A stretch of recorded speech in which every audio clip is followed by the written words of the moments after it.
So I made Thanksgiving dinner with no turkey, no ham, no cranberry sauce, none of that.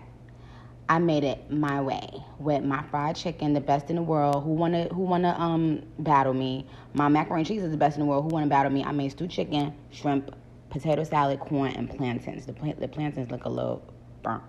And I made my little pina colada. I made peas and carrots too because my husband liked that, but I don't fuck with that on my plate.